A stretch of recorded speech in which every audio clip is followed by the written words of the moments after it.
दिल्ली में आरएसएस मुख्यालय केशव कुंज में 3 दिवसीय अहम बैठक चल रही है। ये बैठक आरएसएस प्रमुख मोहन भागवत ले रहे हैं। इस बैठक में अब चूंकि ये बैठक सालाना होती है, 4 से 6 जुलाई तक ये बैठक चलेगी। इस बैठक में संगठनात्मक विषयों पे चर्चा होगी और साथ ही साथ इस बैठक में हालांकि किसी तरह का निर्णय नहीं लिया जाएगा, लेकिन प्रांतों में संगठन के कार्य की प्रगति और अनुभवों पर चर्चा होगी।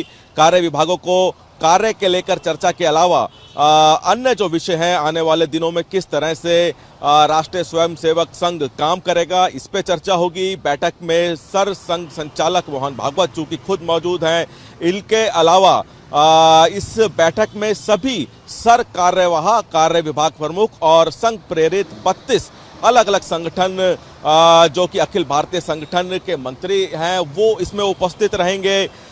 इस बैठक में ये भी चूंकि पिछले कुछ दिनों में राष्ट्रीय स्वयंसेवक की तरफ से अलग अलग शिविर लगाए गए थे, उन शिविरों में 100 प्रशिक्षण वर्गों का आयोजन हुआ था, जिसमें 40 साल से कम आयु के स्वयंसेवकों के 75 तथा 40 से 60 वर्ष की आयु के स्वयंसेवकों के 25 वर्ग आयोजित किए गए।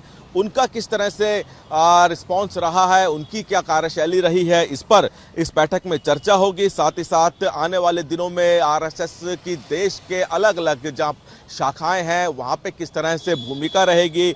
इस बैठक में तमाम अलग अलग जो प्रांत के प्रचारक हैं वो शामिल हैं और इसके अलावा आरएसएस में नए सदस्यों को कैसे जोड़ा जाए, प्रचारकों की भूमिका, अलग अलग जो प्रांत के प्रचारक हैं उनकी किस तरह की रहने वाली है, ये तमाम विषयों पर चर्चा हो रही है। 3 दिनों तक आरएसएस प्रमुख मोहन भागवत इस बैठक को लेंगे।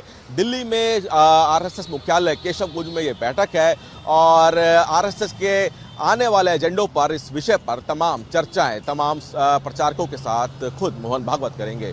कैमरामैन प्रियदर्शन के साथ दिल्ली से सूर्य समाचार के लिए विनय सिंह।